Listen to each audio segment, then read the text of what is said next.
تو آج میرے پاس لندن سے، پاکستان سے ایسی ایسی خبریں ہیں کہ آپ سنیں گے تو حیران ہو جائیں گے۔ ایک خبر میرے پاس یہ ہے کہ پاکستان کے شہر لاہور میں میاں شہباز شریف نے، جو کہ اب وزیر اعظم ہے پاکستان کے، کوٹ لکھپت جیل کا دورہ کیا ہے۔ ان کا یہ بھی کہنا تھا کہ میں اپنے پرانے ساتھیوں سے ملنے آیا ہوں اور یہاں پر یہ دیکھنے آیا ہوں کہ میرے زمانے کے بعد یہاں،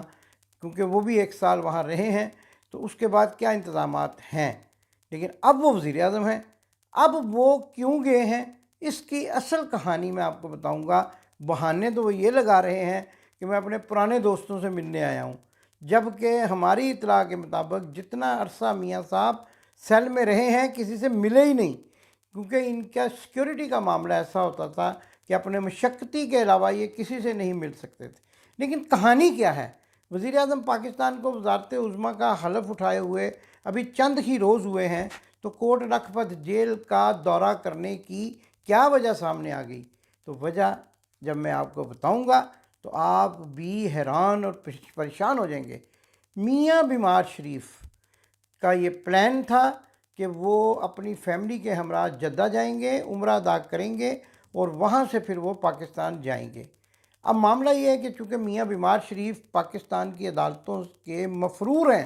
تو لہذا خدشہ یہ ہے کہ عدالتیں جو ہیں اب اتنی بھی نکمی کا مظاہرہ نہیں کریں گی، کیونکہ لوگوں نے تنقید کا ایک پہاڑ کھڑا کیا ہوا ہے، تو وہ جاتے ہی میاں بیمار شریف کو آف کورس اس میں کوئی دوسری رائے نہیں ہے کہ جیل بھیج دیں گے۔ اب جیل میں تو بہت بدبودار باتھ رومز ہوتے ہیں، گندگی ہوتی ہے اور مجرمان ہوتے ہیں، تو اب وزیر اعظم صاحب نے اپنے بڑے بھائیوں کے لیے انتظامات کا جائزہ لیا، اور میرے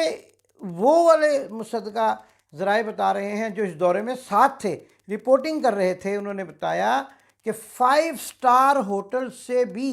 خوبصورت ایک سویٹ جو ہے وہ وہاں تیار کیا جا رہا ہے، اور جس کا باتھ روم جو ہے وہ اتنا شاندار ہے کہ اس مرتبہ میاں بیمار شریف کے پلیٹلیٹس جو ہیں وہ برقرار رہیں گے، اور پھر ایئر کنڈیشن لگائے جا رہے ہیں، گرمیوں کا موسم آنے والا ہے۔ پھر ایک اور بات جو میرے ذرائع نے بتائی کہ میاں بیمار شریف اور میاں نواز شریف کی خواہش پر خوبصورت پھولوں کی نقش و نگاری بھی کی جا رہی ہے، جس کے لیے بھاری معاوضے پر لوگوں کو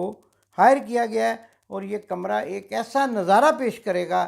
کہ میاں بیمار شریف کا مزاج اور طبیعت اپنے آپ کو ایک قیدی نہیں بلکہ بادشاہ سلامت تصور کرے گی، اور یہی تصور کرے گی کہ میں وہی بادشاہ سلامت ہوں جو کچھ عرصے کے بعد رہا ہو کر ہنسی خوشی ملک اور قوم پہ راج کرنے لگتا ہے۔ لیکن اس مرتبہ معاملہ الگ ہے، اس مرتبہ عمران خان بھی ہے جو ہمیشہ یہ کہتا ہے کہ میں انہیں رلاؤں گا، رلا تو رہا ہے۔ اچھا، اس کے ساتھ ساتھ اہم خبر جو آپ کو لندن سے دینی ہے وہ یہ ہے کہ میاں شہباز شریف نے اپنے ساتھ عمرے پہ تقریباً 150 سے زائد افراد کو لے جانے کا پلان بنایا ہے، جس کی ایک فہرست وزیر اعظم ہاؤس سے جاری ہوئی ہے۔ مضحکہ خیز بات یہ ہے کہ اب سب کو یہ کہا جا رہا ہے کہ یہ سب لوگ اپنے اپنے خرچے پر جائیں گے۔ آپ اگر فہرست کا نظارہ کریں، فہرست کو ملاحظہ کریں، تو آپ کو اندازہ ہوگا کہ اس میں ایسے ایسے چپڑاسی، ایسے ایسے مالشیے، ایسے ایسے ڈرائیور کہ جن کی اپنی تنخواہ جو ہے وہ 2 لاکھ روپے بمشکل ہوگی، وہ 8-10 لاکھ روپیہ اپنی جیب سے خرچ کر کے عمرہ کرنے جا رہے ہیں۔ کیونکہ آج کل رمضان ہے، اور آپ جو عمرہ کرنے جانے والے لوگ ہیں ان کو، میں بھی پچھلے مہینے عمرہ کر کے آیا ہوں، مجھے پتہ ہے کہ اخراجات کیا ہوتے ہیں۔ اگر آپ ایک کپل جو ہے وہ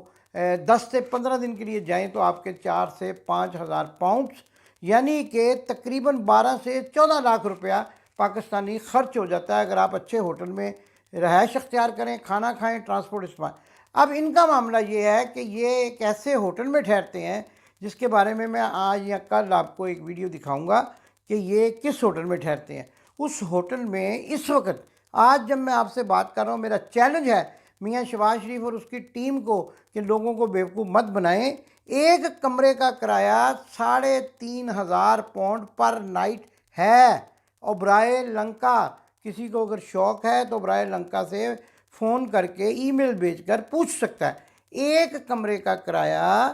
3,000 سے 3,500 پاؤنڈ سٹرلنگ، جو کہ پاکستان کی کرنسی میں 12 سے 14 لاکھ روپیہ پر نائٹ بن جاتا ہے۔ اور یہ رمضان کے مہینے میں جو لوگ عمرہ کرتے ہیں ان کو پتہ ہوگا کہ یہ ایک پورا 10 دن کا پیکج ہوتا ہے، اور جس کی جو ہے وہ قیمت انتہائی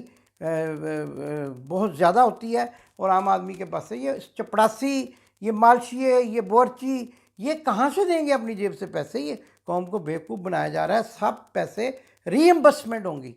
ری ایمبرسمنٹ آپ سمجھتے ہیں کیا ہوتا ہے؟ کہ جب آپ خرچہ کر لیتے ہیں تو پھر گورنمنٹ سے ایک بل بنا کر دیتے ہیں اور وہ پیسے آپ کو واپس مل جاتے ہیں۔ اب 5 اسٹار ہوٹلوں میں ٹھہرنا بھی ظاہر ہے، دیکھیں ایک میرے نقطے کو آپ سمجھنے کی کوشش کریں کہ جو نوکر ہے، جو مٹھی چاپی کرنے والا نوکر ہے، وہ تو کسی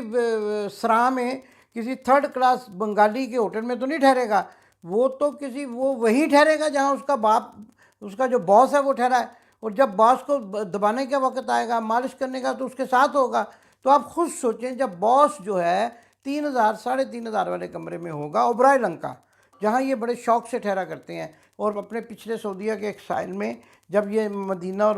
وہاں آیا کرتے تھے زیارات کے لیے تو وہیں ٹھہرتے تھے۔ میں اس کی ویڈیو بھی بنا کے لایا ہوں، میں آپ کو دکھاؤں گا بھی۔ تو وہ وہیں پہ نوکر ٹھہرے گا، اسی ہوٹل میں جب آنا جانا بعد با ملازہ والا معاملہ ہوگا تو یہ 175 افراد کا خرچہ کیا ہوگا؟ دوسری طرف کہا جا رہا ہے جی کمرشل فلائٹ پہ جائیں گے، بھئی اکانومی کلاس کا اس وقت کا ٹکٹ، آج کا ٹکٹ اسلام آباد سے PIA کسی مائی کے لال کو شوق ہے تو وہ جا کر معلوم کر لے، 3.25 لاکھ روپے سے زائد ہے۔ اب جس چپڑاسی کی تنخواہ 2 لاکھ روپے ہے، وہ 3.25 لاکھ کا ٹکٹ اپنی جیب سے کیوں دے گا؟ وہ معذرت کر لے گا، جی میرے بچے ہیں، عید منانی ہے، کپڑے لانے ہیں، اور میں کیوں جاؤں آپ کے ساتھ عمرہ کرنے؟ جبکہ عام دنوں میں عمرہ 21 دن کا پیکج 1,80,000 2,10,000 روپے پاکستانی میں آسانی سے ہو جاتا ہے، جس میں ہوٹل کی رہائش، ٹرانسپورٹ اور ٹکٹ شامل ہوتا ہے، کھانا پینا بھی کئی دفعہ شامل ہوتا ہے۔ کہ کون پاگل بنا رہے ہیں نا قوم کو،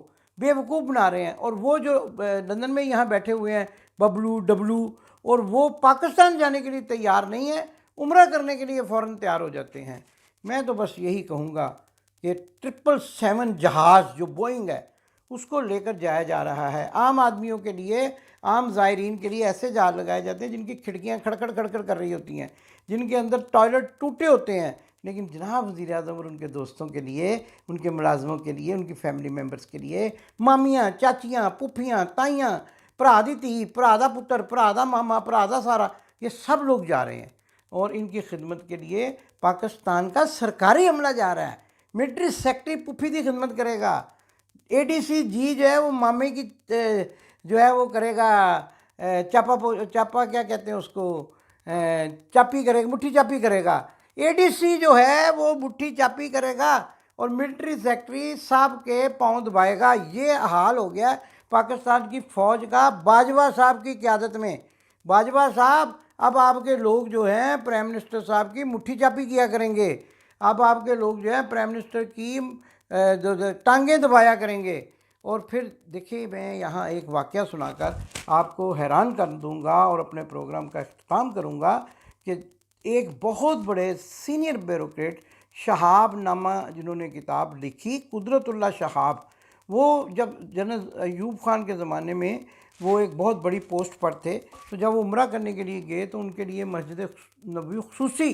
جو ہے وہ کھلوائی گئی اس وفد کے لیے، تو وہ وہاں نہ گئے۔ اگلے دن ان کے کسی ساتھی نے پوچھا کہ جناب آپ کل جب مسجد نبوی خصوصی طور پر، یہ تو کبھی کبھی کھلتی کسی خوش نصیب کے لیے، تو آپ وہاں موجود نہیں تھے۔ تو انہوں نے کہا کہ دیکھیں یہ کیسے ممکن ہے کہ میں وہاں جاؤں، یہ کیسے ممکن ہے کہ میں اپنی غلاظت کے ساتھ خصوصی طور پر میرے لیے مسجد کھلے اور میرے اعمال جو ہیں وہ اس بات کا ساتھ نہ دے رہے ہوں کہ میں نبی پاک صلی اللہ علیہ وسلم کے سامنے جا کر ان کا سامنا کر سکوں۔ لہٰذا میں نے یہ نہیں مناسب سمجھا کہ میں کوئی بھی ایسا عبادت یا عمل نبی پاک صلی اللہ علیہ وسلم کی ذات کے سامنے کروں کہ جس سے ان کو یہ محسوس ہو کہ میں کوئی خصوصی شخص ہوں۔ میں تو ایک عام غلام رسول ہوں، اور وہ بھی غلامی رسول اگر نبی پاک صلی اللہ علیہ وسلم قبول فرما لیں تو ان کی مہربانی ہے۔ یہ کہہ کر انہوں نے اس دورے سے سارا عرصہ، جتنا عرصہ وہ دورہ رہا، اپنے طور پر عبادات کی اور علیحدگی اختیار رکھی۔ یہ کردار کی بات ہے، لیکن یہ کس کے پاس ہوگا کردار؟ جو امریکیوں کے ایماں پر